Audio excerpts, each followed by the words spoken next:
Well, good morning, everyone, and welcome back to Portsmouth Coffee Talks morning show. And after a short break, everybody's back in the house. And every day we rise is a great day to be alive. So we want to thank you all for tuning in and being patient. And we hope you missed us. But it was a well-deserved break for the host here on Portsmouth Coffee Talk. And although life still went on with everybody, just getting that little break of getting up early in the morning. So we'll be talking about that as well.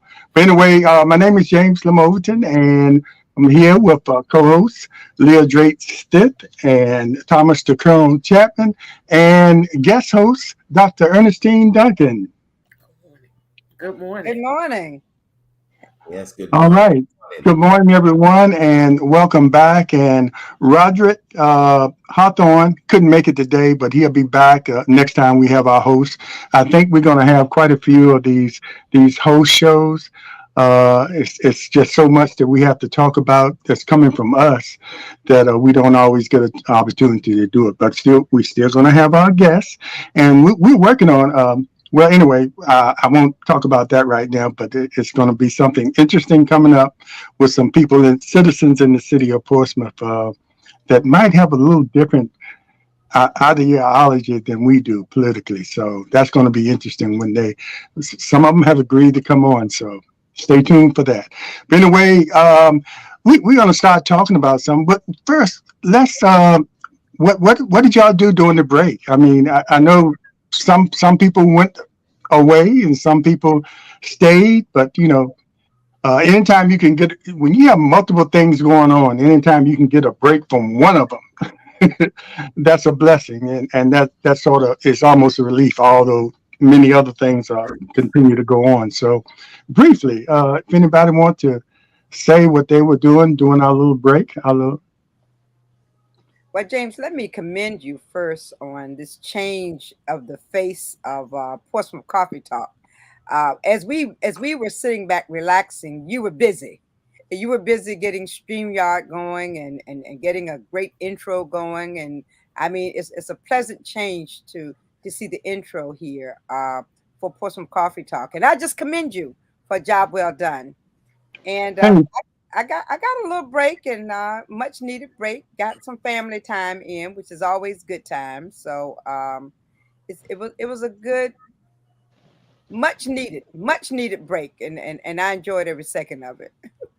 A little too much, James. I enjoyed it a little bit too much. Okay. Yeah, especially that train ride. I don't, but we'll talk about that another day. That was an experience. Anyway, anybody else? Because we have subjects we want to go into. Some things happened while we were away, in the political world. And I asked Dr. Duncan to come on too, because, some of the things that's going on, we have to wonder, the word has come up, cult, because when we're trying to figure out how people are following certain people, or well, I said Trump, and why is he leading everybody? Why is he neck and neck with Biden?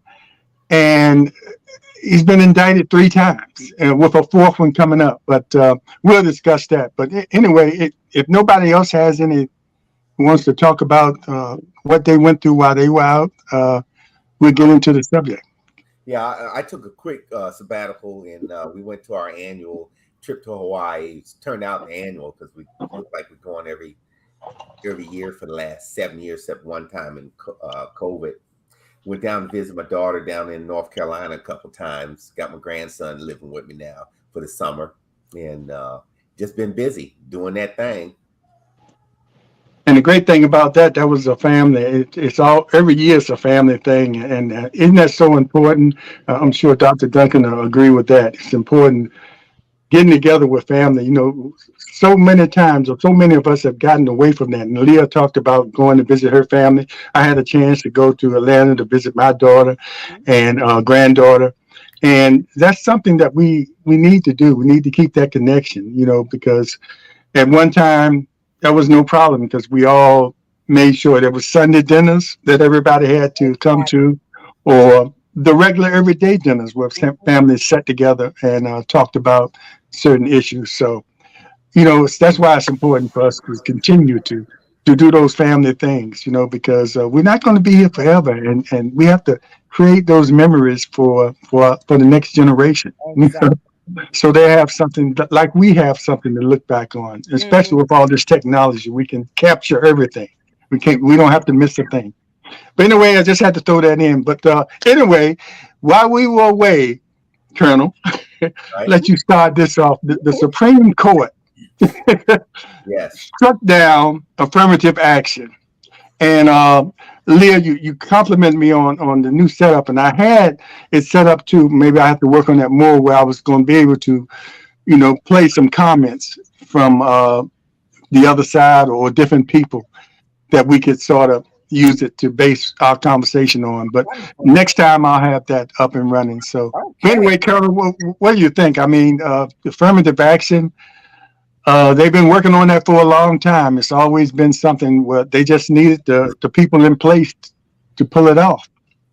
Well, the Republicans or the Confederate Party, which are the same, have been working on this for 30 years, and they finally got it. Trump has put in 3 right-wing, politically bought Supreme Justices that are here to do harm to this country.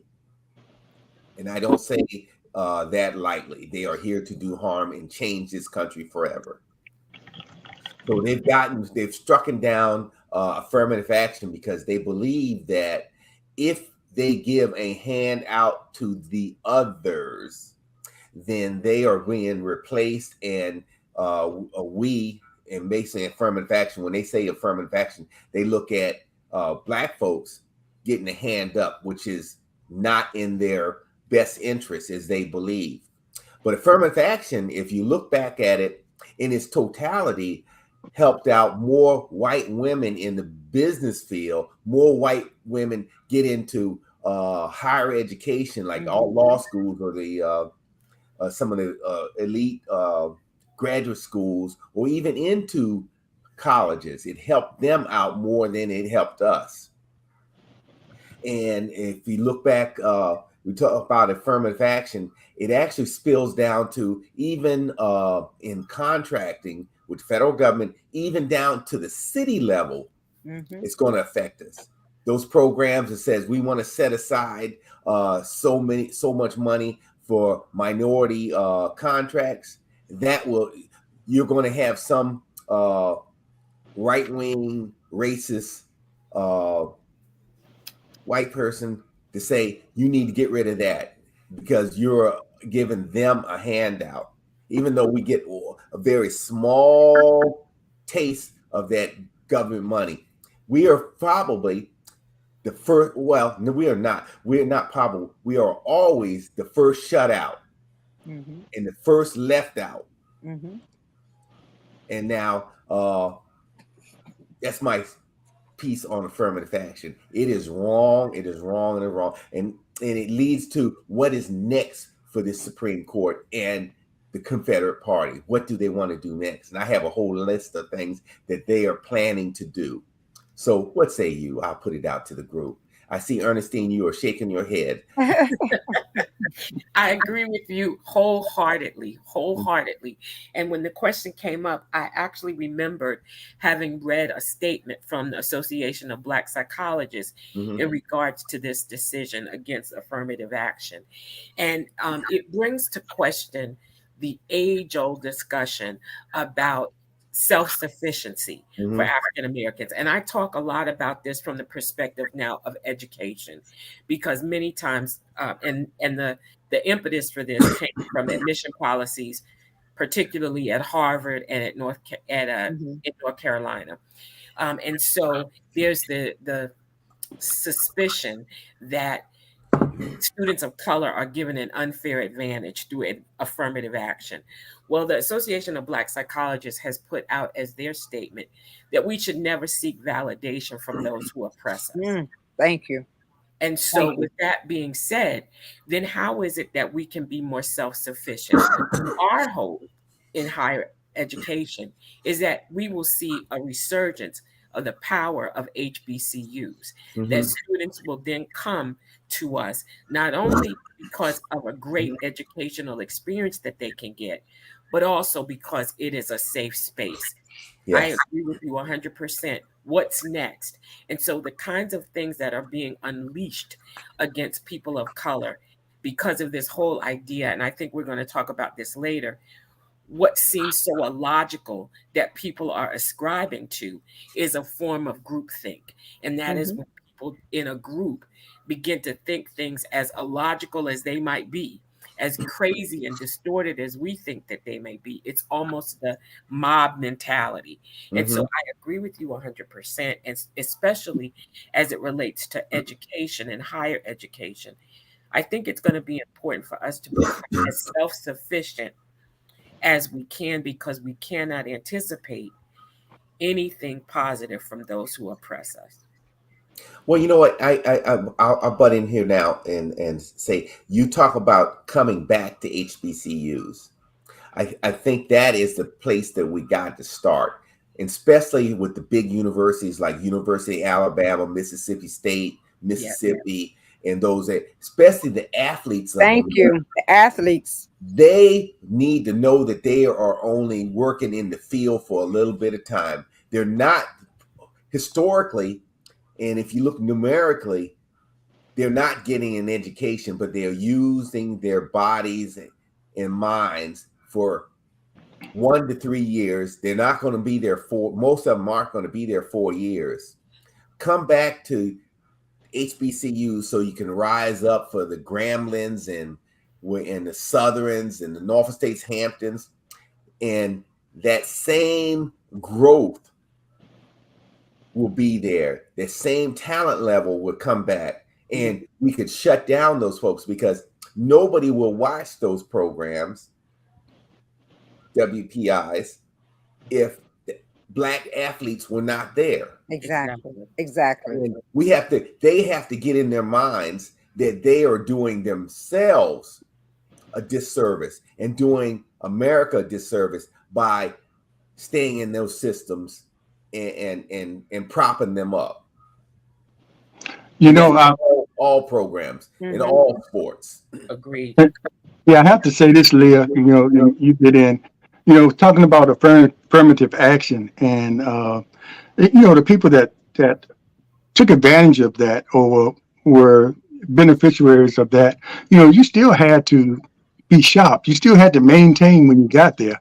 It was more of a process than the what they call legacy at places like Harvard and things like that, where all you had to do was have the name and you were in, and the records show that a lot of those people that got in under legacy did not survive.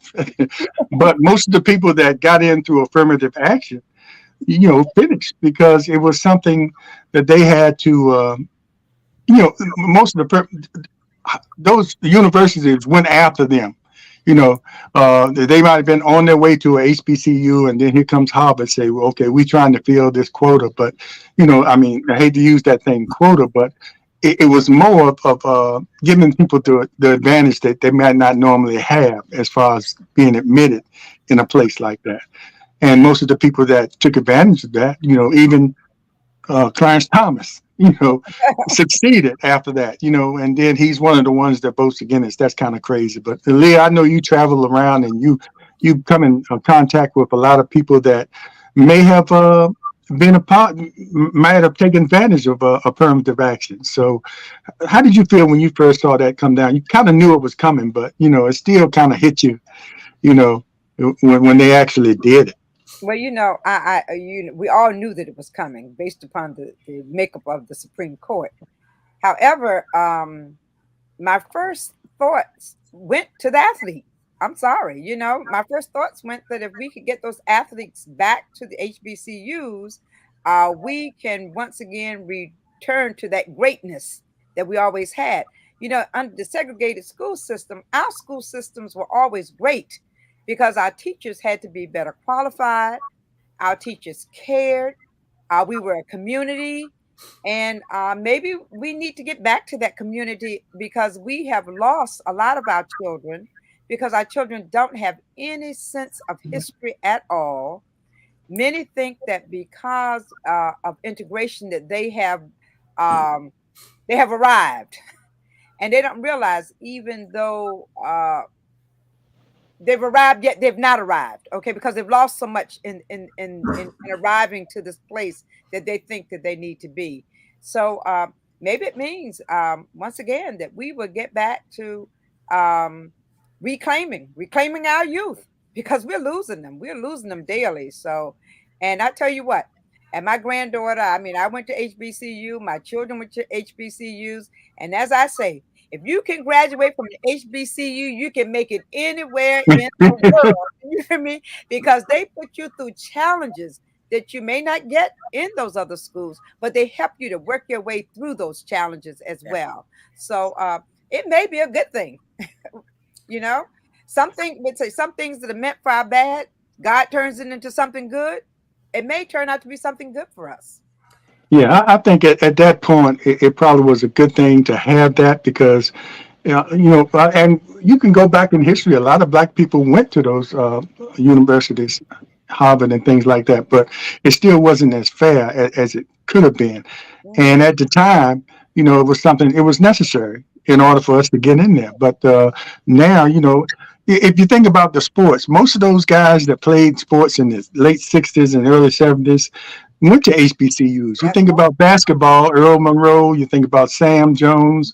Mhm. I can name a lot of them if I could think of them, but most of those guys in football went to HBCUs and excelled. If you're good, they'll find you. They So, will come for you. If you're good, they're gonna come for you. yeah, how many athletes came out of Harvard and went to the NFL? Not many.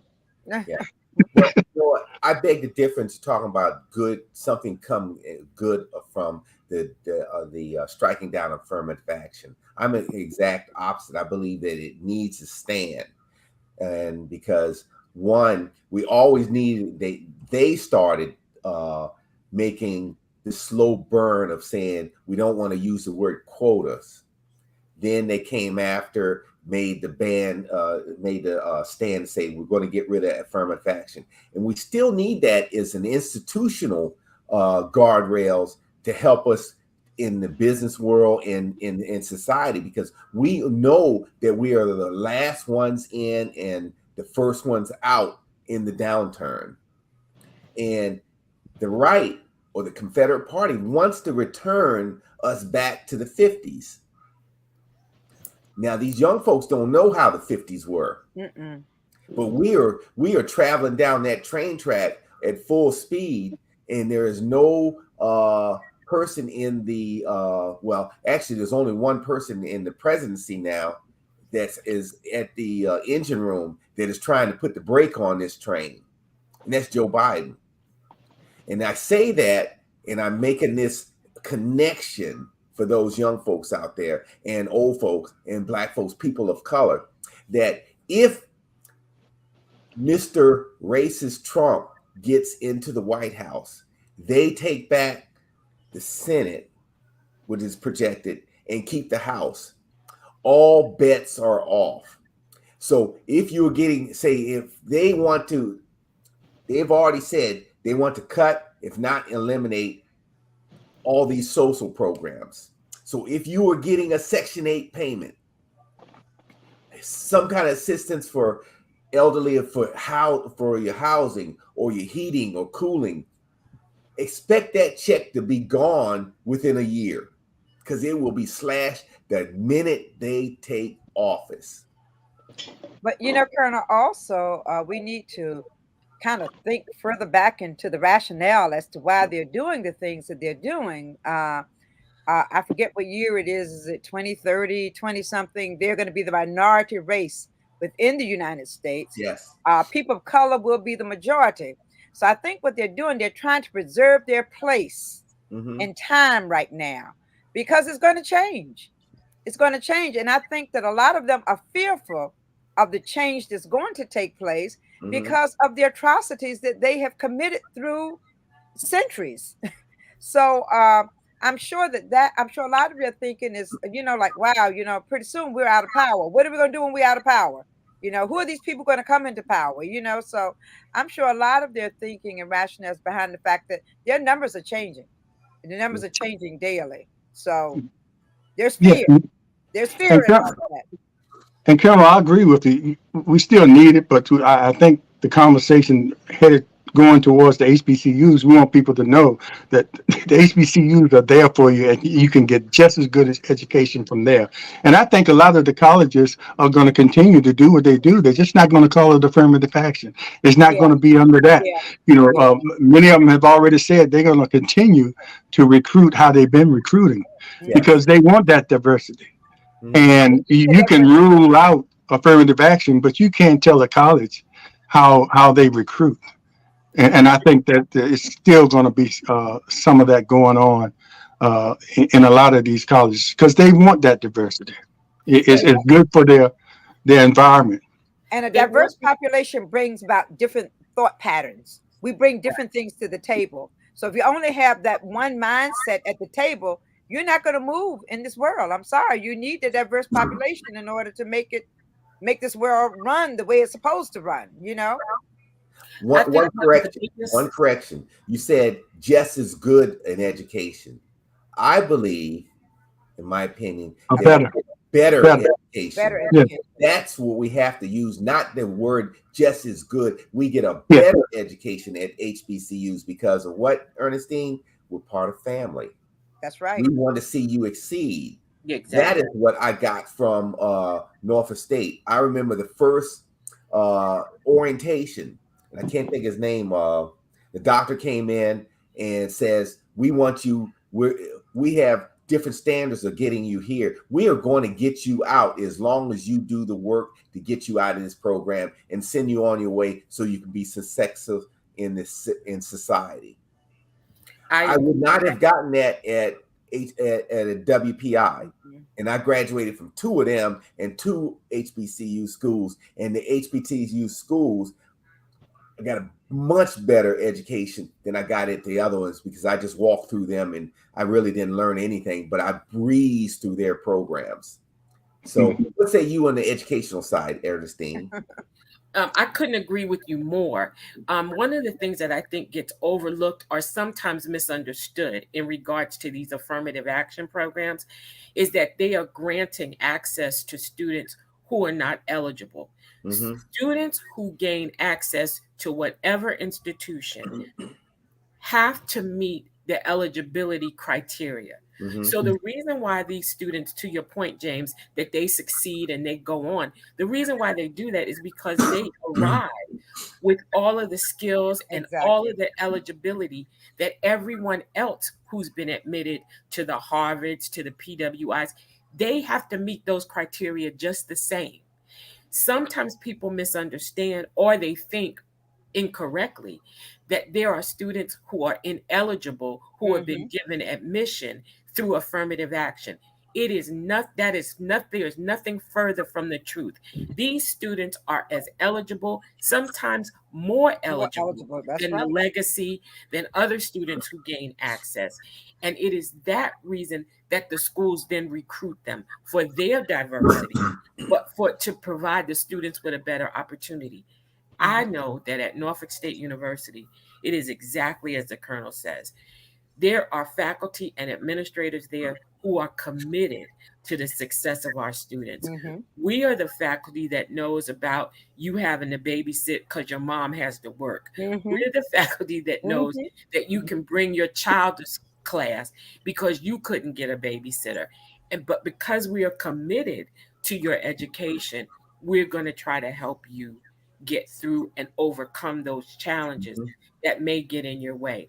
They don't do that at the PWIs. They don't do that Exactly. at the bigger institutions because for them, you are a number I, like many of my colleagues at Norfolk State, we know every single one of our students' Mm-hmm. names. Why? Because they are people to us, they are individuals to us, and we're committed to their success. When you're in those classes where there are 100 students, 200 students that you're going to find in those larger universities, there's no way for you to be known. You're just simply a number. Yeah. And before we move on to the next topic, just wanted to say this in reverse. I talked to a friend of mine that was at Union when I was there, and he came from a town in Pennsylvania where he went to all white schools. And he was headed to Penn State, but the coach changed, so he got picked up by Virginia Union. And he said while he was at, you know, growing up in that mixed environment where he was in the minority, wasn't very few black, but he played football. And some of the blacks he saw that weren't excelling, he blamed them and said, you know, they just lazy and everything. And he said when he got to an HBCU, when he got to Union, his appreciation for his own race improved. Now imagine if he had stayed in that same vein, going to a white PWI, he would have had that same mentality about his own race. We would have had another Clarence Thomas We on would our have had another Clarence Thomas, you know. So in reverse, you know, and that sort of backs up or solidifies what Dr. Duncan said and the Colonel said and Leah said about the HBCUs. You get a great education there outside of the classroom as well as inside the classroom. exactly, But exactly. let's move on. The next topic I want to, and we don't have to stay on this long because we want to make sure we get to the Trump indictments. But just wanted to talk about the Florida and probably some other, but Florida is the most famous. The history and the book bans that they are doing, and as we are talking about HBCUs, you know, that might not affect the HBCUs that much because places like Union, Norfolk State, it's certain things you're going to have to take, or those professors are going to get, part of their syllabus is you to read this and read that. So, but I think on the level below that, high school level, that's where the effects of book bannings and banning the history. Uh, how far do you all think that's going to spread through? I mean, it's probably going to go to all the red states and maybe Virginia, but how far would that spread and how is that going to affect our generation coming up if they're successful in doing that to our curriculum, which we have no control over, or the teachers have no control over on the high school level? Hmm. I I, go back to yeah. I go back to self-sufficiency. Mm-hmm. It does not matter what the school teaches my child if I teach my child at home. Mm-hmm. So I think that it becomes incumbent upon us as parents, as communities, as churches, as institutions within our community to teach our own. It is, there are a lot of sayings. If you want to keep Black people from knowing something, put it in a Put in the book. book. Mm-hmm. Put it in a book. Put it in a book. Now, whether that is true or not, there is power in reading. There is power in us having conversations around. We talked about this just today, around the dinner table. It is the power in the legacy of grandparents passing on stories and folklore to their grandchildren. We may not have control over curriculum. It's so interesting to me that a year ago, we were having this discussion about critical race theory and how Mm-hmm. books needed to be banned. And now here we are a year later, and they want to teach slavery, but they want to teach it about how it benefited Black people. The most ridiculous, illogical kind of thinking that I think is known to man. We have to, as individuals, empower ourselves. We cannot leave it to those who oppress us to teach us, to validate us, to make us feel authentic. We're going to have to do it ourselves.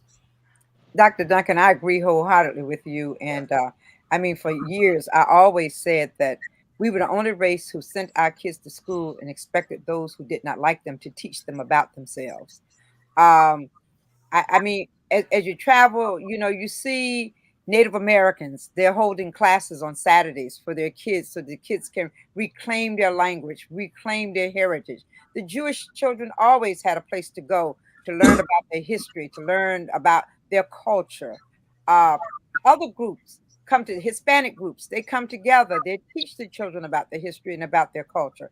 But we're the only ones who want our children to go to school and think that they're supposed to get everything that they need while they're in school with a group of people who really don't want them there, you know?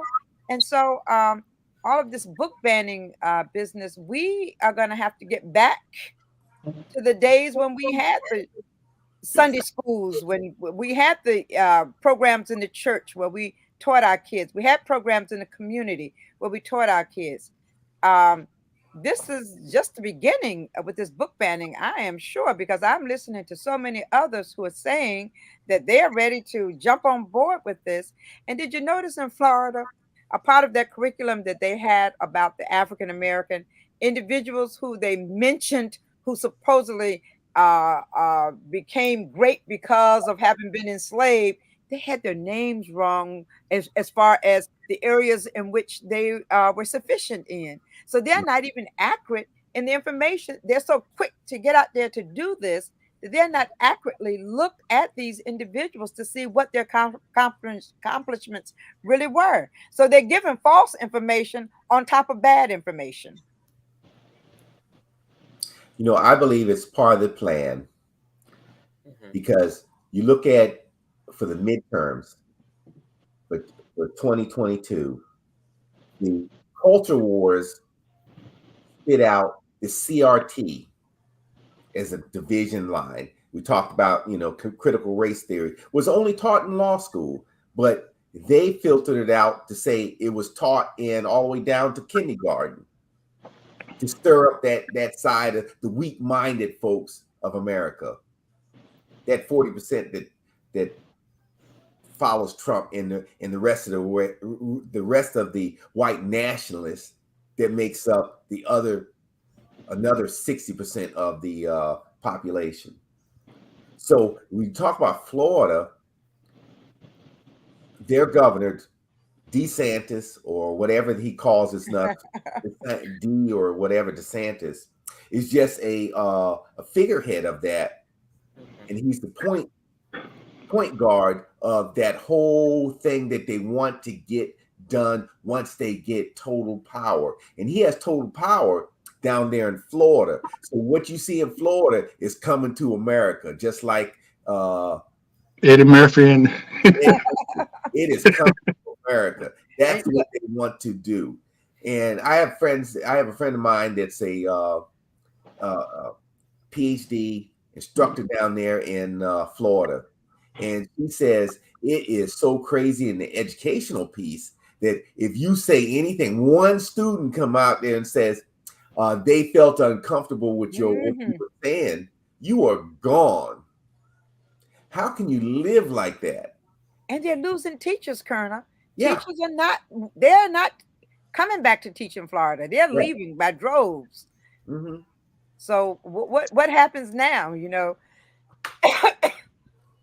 excuse me, we don't have the educators who are willing to take part in that foolishness. Yeah. And well, DeSantis, you know, and you talked about, you know, his programs. He probably got one or two Black folks that sat on this committee to rewrite the educational standards, and they just really didn't read it. They just signed off on it, and they were just figureheads like Trump has in his campaign. He flies around these two guys that has the shirts with Blacks for Trump who are on the payroll, and he flies in the jets and says, "You stand up there," and so we're inclusive. So. Yeah, speaking of that, Colonel, you know, I saw today where DeSantis has invited Vice President Harris to Florida to look at all the curriculum and everything. And if I was her, I wouldn't go because it's just a part. He's running for president. It's just a part of making. Somebody mentioned something about what you did, Colonel, about looking like he's all inclusive. He didn't say let's talk about the curriculum. He said come and look at it. And she's already been there and said what she had to say. So I wouldn't go back there and sort of make his campaign, make him look good by inviting the vice president to come look at the program. She knows what it is. Yeah. Don't even dignify him with a response. Don't Exactly. even dignify him by going down there. Or if she does go down there, give that same powerful speech Blast them. with him sitting there that she did when she was down there with the, I guess the Deltas were down there. Yeah. And or she was at some convention. Uh, that's that. And but it's just crazy, and it boils down to, like we always say, voting. Elections matter, They and matter. if you have the right people in there, if you have the wrong people in there, these things are going to continue because they just they just going to snowball and keep rolling as long as we sit down and complain about, well, nothing's going to happen. Well, it's happening. While you saying nothing's going to happen, it's really happening, and you're not paying attention. While you watching Young and the Restless, they're moving that train That's right. They're down plotting. the road from state to Right. state. So I mean, watch Young and the Restless, but be aware too about what else is going on around you. Reality, and not reality TV, but reality in the world. What's going on in the country? And James, and what you're saying is so true, because they're finding that the reason why a lot of those Republicans are hanging in there with Trump is because they don't look at any other news. They only look at Fox News. So they're only getting their news from one place, and they're basing their judgments upon what they're receiving there. That's why it's important that you look at all news channels. I look at Fox sometimes just to see what they're talking about, just Yeah, to see where I they're try. I can't I know take it.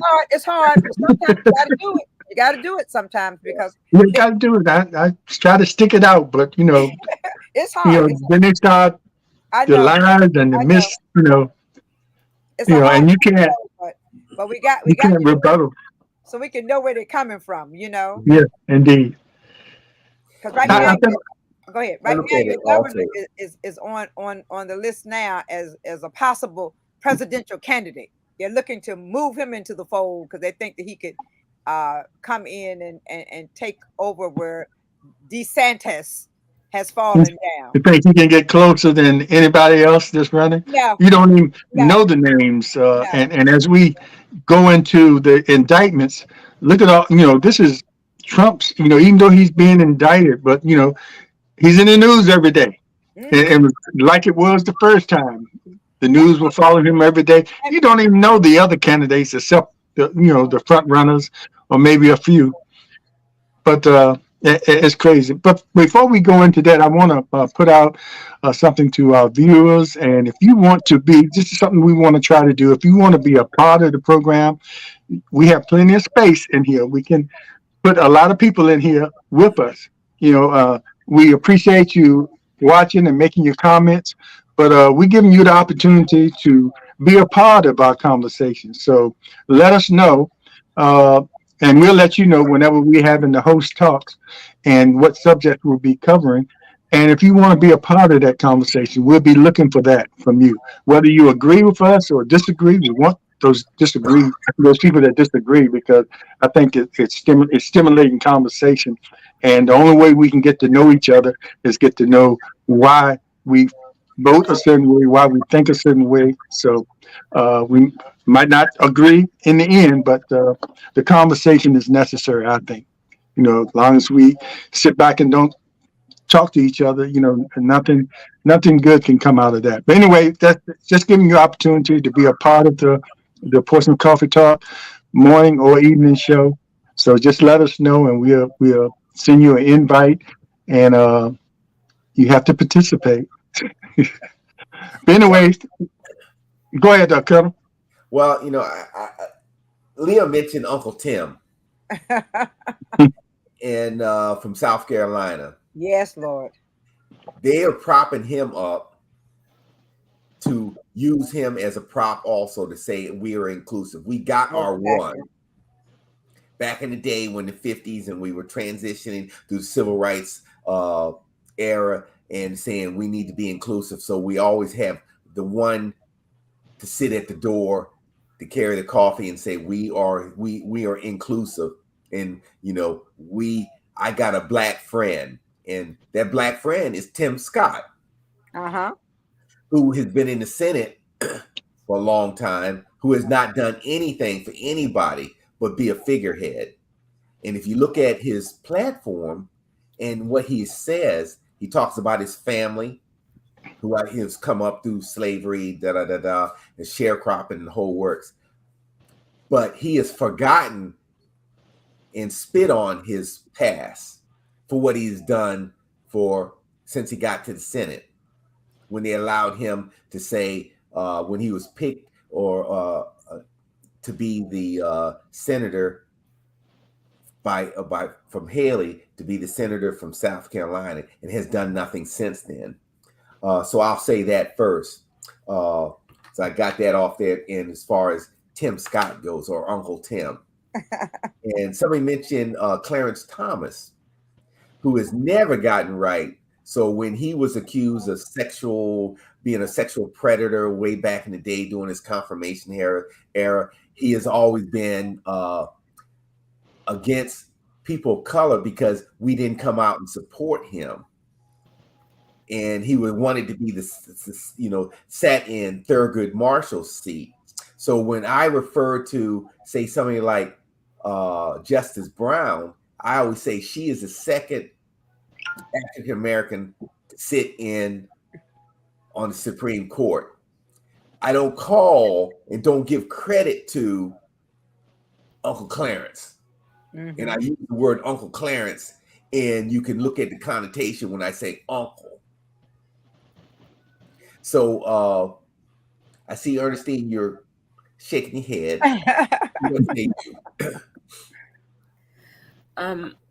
I would agree. I think that as far as Florida is concerned, they have historically, since the times of Trump, been very vocal in the support of the policies. I think that we do have those that they identify as, what we've always heard of as tokens. And tokens are only figureheads. They have no power. They make no decisions, but they're representative. However, they're not representative of our thoughts, our values, or our beliefs. And that's a very dangerous combination. It is. Yes. It is. Yes. And the whole thought of one party rule. Look at the state of Alabama, where they have one party rule. Mm-hmm. The Supreme Court made a judgment saying you have gerrymandered this state to have you had 2 black representatives down to 1 in the state, and they said in the gerrymandered from the Republican Party, cut it down, put all the blacks in one area, Selma Arena. You can only have 1 representative. Supreme Court says no, this is wrong. You need to redraw it. What did the state of Alabama say? They gave him the middle finger. Isn't it amazing how they can all defy court rulings, you know, and no consequences for defying court rulings? Yes. You know? Yeah. And we can't even defy a parking ticket without consequences. What happened to affirmative action like that? Tell them no, it don't make any difference. So that is the thing for affirmative. Well, use affirmative action for it. Just change the name to something else. And then keep the thing with your Dr. Duncan, I want to bring you in here because I'm perplexed at this, and I know psychologists study of human behavior, and it has to be some kind of clinical explanation or reasoning behind people that blindly follow people or that blatantly lie to their faces, and no matter what they do, indictments. Now, in our community, I don't know if we would follow somebody that has 4 indictments. Well, he will have 4 indictments. After a while, we might stick with him 1 and say, okay, man, he made a mistake. But as they pile up, then we start jumping off that ship. It all depends on how they are. But, once you get up to 3 and 4 indictments, it's something wrong with you. It's something you're not doing right, and you probably don't deserve, the support that you get. So Is there any clinical explanation why so many people would follow someone blindly, like they're following him? You know, with all his faults. I mean, his history is long, goes all the way back to when he was discriminating in his apartments. You know, so he hadn't changed from that. So So I think if we talk about a clinical diagnosis for Donald Trump, Mm, there are many. You mm, know, we've heard narcissist, we've heard delusional. Delusional refers to when your reality is a break from mhm, reality. And mhm. typically, people are delusional either through hallucinations or in the belief about something that is not true. And I think that if he were given a diagnosis, it would probably be narcissism and being grandiose in terms of his delusions, Yes. thinking that he's more significant, more important than he is. However, over the years, that delusion has become somewhat That's of a right. reality Mhm, because mhm. he has escaped penalty for many of the things that he has been guilty of. And so he's begun to believe his own hype. So it's partly delusional, but it's also partly based in the reality that he has experienced. I think what we sometimes underestimate is the power of the economics. The colonel has spoken about how so often race is what has endorsed him to other people in the Mhm, white community. mhm. But if you look at, he talked about if you're getting some type of public assistance, that's going to be gone if this administration has its way. Well, the reality is there are far more white people Mhm.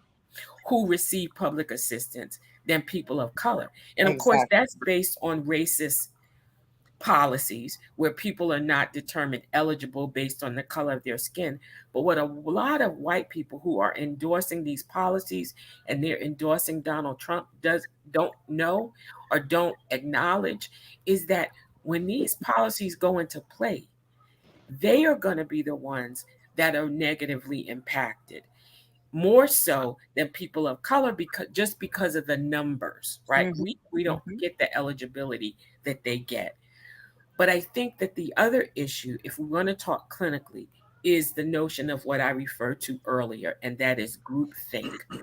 And groupthink is defined as the practice of thinking or making decisions as a group in a way that discourages creativity, logic, or individual responsibility.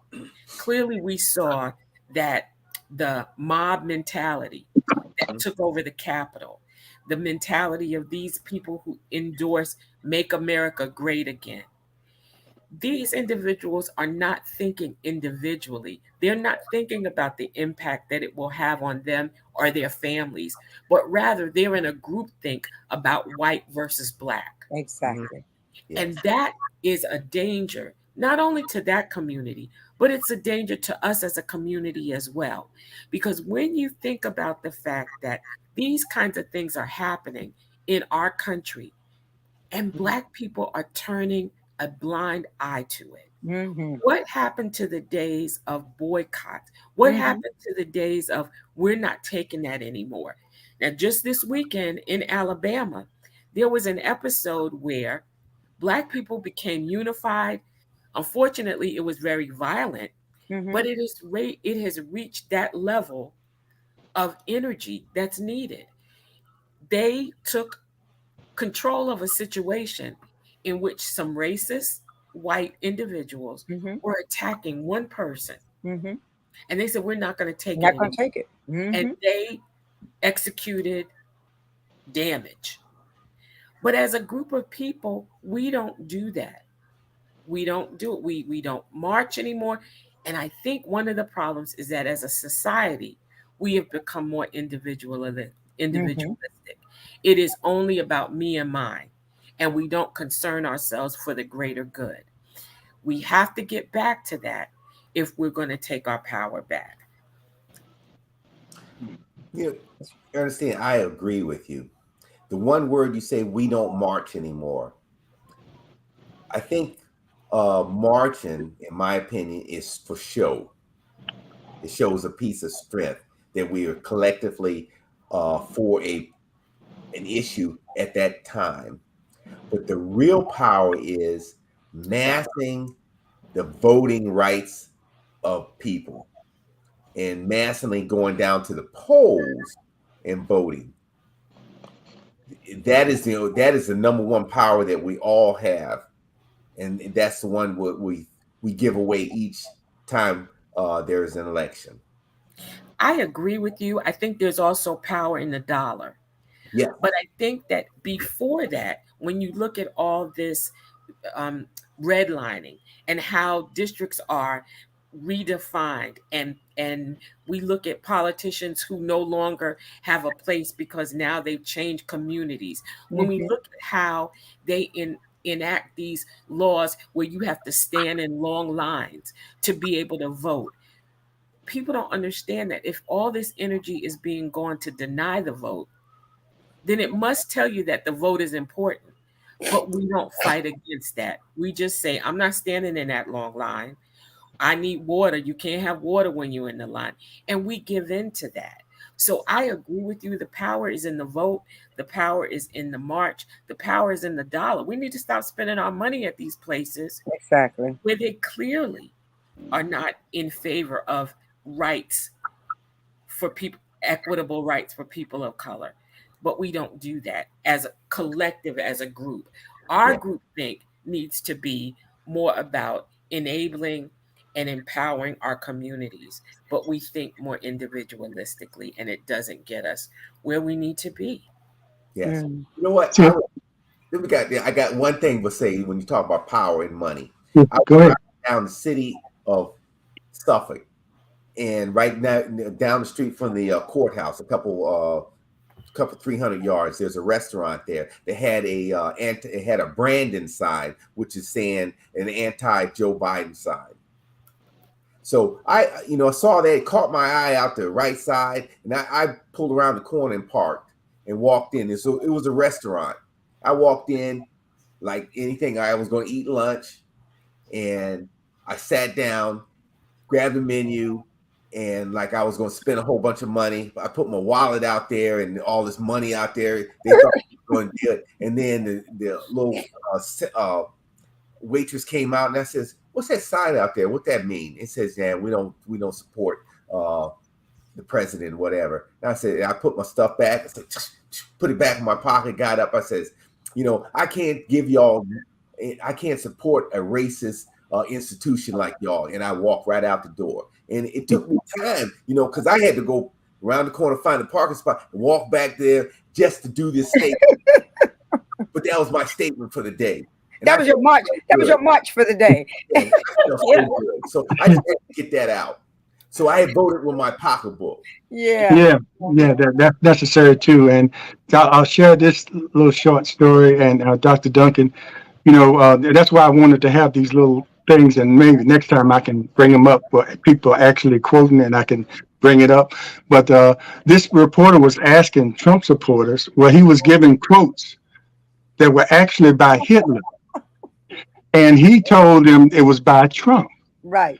So when he read these quotes, oh yeah, I agree with that. I agree with that. And then when he came back and told them, well, that was actually by Hitler. And then some of them said, okay, well, I don't agree with that. And one fellow said, well, I don't agree with that, but if Trump said it, it must be true. Well, I agree. And I mean, they actually read them quotes from Hitler and told him it was from Trump. And it sounded good for him. And then when they told him it was from Hitler, they denounced it, but they still said, I'm going to support Trump. Well, Trump is after they thought Hitler's words were Trump's words. It's Hitler. Trump is Hitler light, because he said he told all his press secretaries. So when you get up on the stand and says you could tell these lies, but you need to tell them more often and louder, and it will become true. And look at all the policies; they are light policies of Hitler. It is coming. make this, even the mantra of "Make America Great Again" Mhm. is taking us back to the Hitler days. They may not want to put us. They can't put us in right now in concentration camps, but they are segregating us like Yeah. we'll have to wear that the star as like the Jewish, and segregating us and putting us off to the side. Yes. And we don't know about that because they're also taking out our history or looking at history. And so young folks don't know about if Jews were wearing the star, that means the Russians, I mean the German soldiers can easily identify them as the others, and they talk about us as the others. So it is coming. It is coming. Yes, indeed. Yes. And we're getting close to the 7:30 hours, 7:21. So we're going to end now. But hopefully the host will come back this Thursday, because when you come back after a long time, it's a lot to talk about. So you need at least two shows to do that back to back to cover some of the other things that might be going on locally here. Of course, we still have the crime. And one of the things, I always go to the Sunset Thursdays, and it's amazing if you go there, the crowds that are there, a lot of people from other cities, and you see the fellowship and how peaceful it is. And you want to think this is what Portsmouth is. And then it never fails. The next day when I wake up, somebody has been shot Mm-hmm. or killed. So that's why I call Portsmouth sometimes the tale of two cities in Mm-hmm. one. Because you have this thing that we do every Thursday. You see a whole different Portsmouth. And then you still have that other element where young people are getting killed, people are getting shot every day. So you have to try to balance that and how you feel about and get the messaging out about the positive things in Portsmouth, but still be aware of what's going on and how we can address the crime. But anyway, we'll continue talking that. Any last words from our hosts after coming back from the long hiatus? Leah, did you want to mention anything about the upcoming Malcolm event? Oh, you know I do. You know I do, without a doubt. Well, we are planning our eighth grand reunion, which is coming up September the 29th, 30th, and October 1st. The 29th, the Friday night, it will be the meet and greet, and we have the Gator Almond Band along with She Ready, the comedian. And we're going to honor 11 unsung heroes. These are individuals who did not go to Norcom, but they made great contributions to the Norcom family. On Saturday is our big event, which will be like the Oscars. We have 45 notables who we will honor. We gave each class and the ability to nominate someone from their class as one of our 45 notables.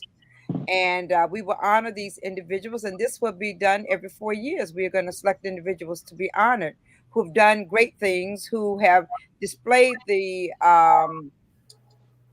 virtues of Mr. Norcom in achieving their goals. So we're just excited about that. We're going to also crown our first Mr. and Miss Alumni at this event on Saturday night. It's a grand event. We have Rod Jazz who will be there, and we are just excited. And I mean, we're just ready for it. And can I mention one thing, James? I attended the VIA conference, the Virginia Interscholastical VIA Association. That was the organization under which the 115 African American schools in Virginia operated under before Integrate. education. And out of that 115 Black high schools, only 3 remain. That's Norcom, Booker T, and it's on the peninsula. It'll come to me. But actually, it's only really Norcom and Booker T Yeah. now. And they're getting ready to make Booker T. They're trying to make Booker T into a magnet school, which means that there will be only one historically Black high school left in Virginia, and that would be IC Norcom High School. Wow. Okay. And Dr. Duncan, real quick, when does school start back up for Norfolk State University? Faculty is back next week on the 16th, and I'm not so sure about the students, but generally we're back a week before they are. So the freshmen have arrived, actually, and they're going through a Gogi week next week. And then returning students, I would imagine, are coming back next week. Class is probably starting the third week of August. Mm-hmm. Oh, okay. So, all right. Guess they're all ready for that. Are you ready? Well, yeah, we're ready. I'm looking forward to the academic year. We're doing some new and exciting things around wellness at Norfolk State, and I'd like to keep you all abreast of that. So thank you again for the invite today. As a listener, I've missed you, so I'm glad that you're back on. I try to tune in every Monday at least, so I'm glad that you're back on. But definitely, I am in support of having taken a break and some me time for the host. So thank you. Indeed. And Colonel, I know you're all looking for different places to travel each year, but keep space out of off the list. You know, Yeah. Yeah, I'm because not, y'all are running out of places here on Earth. So just yeah, we're thinking about going to Mediterranean next year, doing going where?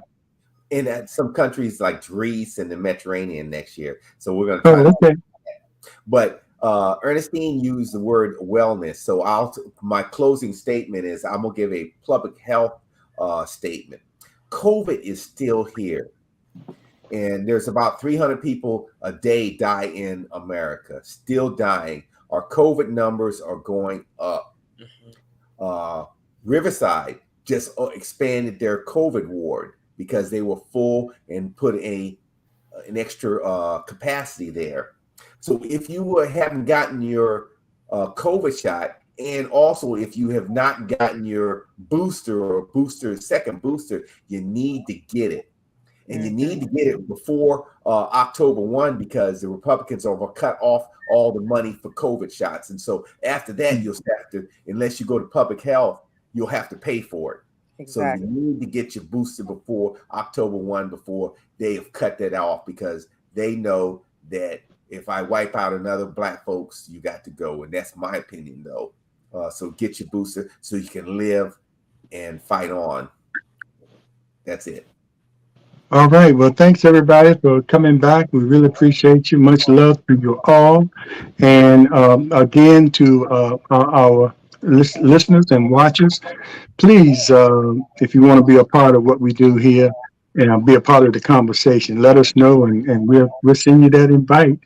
And if you have any suggested topics that you think we should cover, let us know about that too. We want to present what you want to hear. So we appreciate you. Thanks, everybody, and we'll see you next time. And we won't do the coffee thing anymore because on our little ending, it says it there. So, good job, James. You did a great job in our spare time. Yeah, I have plenty of time. No, all right. Take care, everybody. We appreciate you, and we'll see you next time. We'll see you Thursday. Yes.